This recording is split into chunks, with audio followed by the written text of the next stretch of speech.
Hello everyone. In this section, we are going to talk about the difference between count and CountRows. Let's get started. Count is used to calculate the total number of rows. For example, total counter equals to count with the column name. CountRows can do the same thing. For example, total counter equals to CountRows table name. So the main difference is that for the count, the input parameter is a column name. The CountRows, the input is the table name. This is one difference. There's another difference that for the count, if you count a number column and any number is blank, it will skip that row. However, CountRow, this one will count any rows in that table. So let's switch to Power BI to demonstrate the difference. I just started my Power BI. Let's create the first measure with count. Select the table, and then you can click New Measure. And then this will be total number of products equals to count. And then it need a column name as input. So we just dim products, and then you can use any column name because just to count the rows. So let's use a production key, for example. Okay. And then use Shift Enter to add a comment. This is a comment. You can add any comment. Now click check mark to finish this up. And in order to visualize that one, you can do a card to show it, or use a matrix to show it. So I'm going to use a card first, and then drag this measure to here. So this is the total number of products, and let's make category label a little bigger so that easier for you to see it. Alright, this is the card. Then let's use a matrix, and then matrix will be, for example, the products categories, and let's do a little format, and so that will be headers. Make the column header larger. And then this is a row header, make it larger. Row headers, make it larger. And the same thing for the values. Values will make it larger. Okay. Now this is a matrix. We are going to drag the measure we just created to here. Drag it to here. Larger.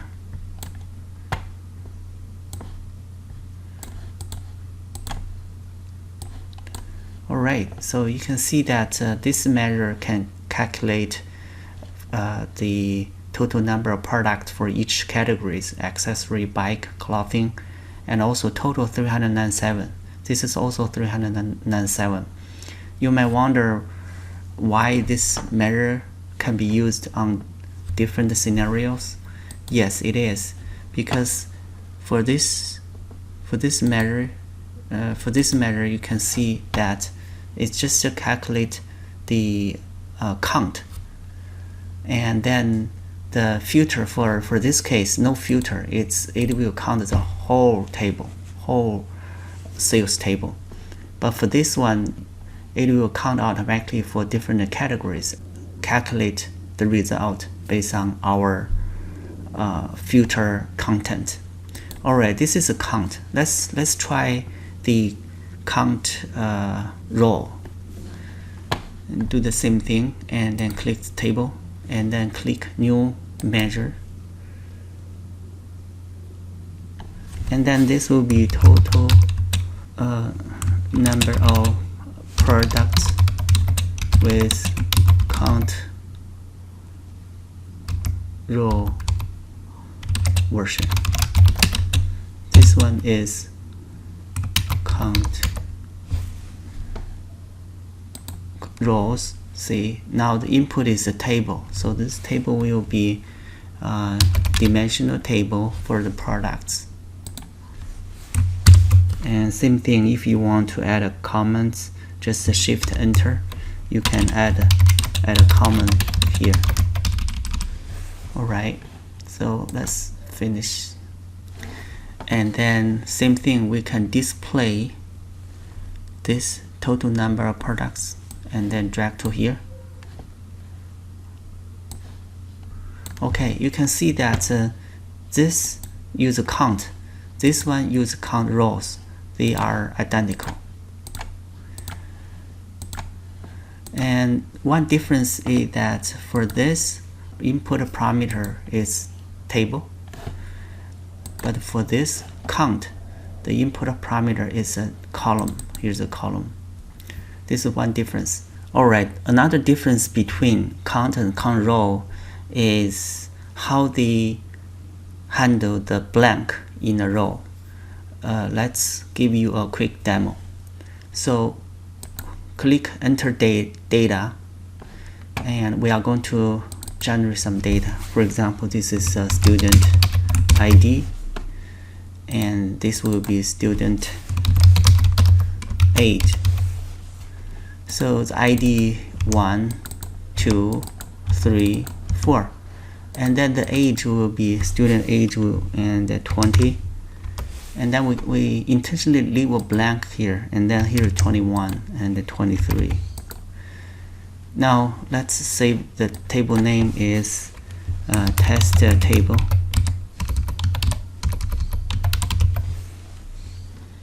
Okay, click load. Okay, we have a new table here. There's one column is a student ID and a student age. Let's create a measure on this and also show it.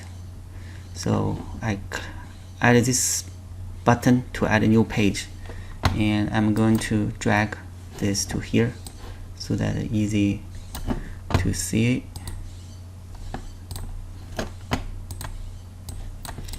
Alright, so first of all, we want to create a measure, new measure, and then this will be count version equals to count, and then the table will be the student age, for example, and then alright, we create the count version. Let's create another version use count row. So click here, right, new measures, and count row version equals to count row. You can see it is asking for a table name, so the table name will be test table, and okay, now let's display it. So 1, 2, 3, and then drag this count here, and then we do the same thing. This time will be count version row. This is 4. You can see here now they have difference. Let's look at the data again. This data has a student ID 1, 2, 3, 4. Student age will be 20. This one is blank. This 21, 23. So if you count the rows, will be 4. 1, 2, 3, 4. If you use the count function, it only shows 3, like here.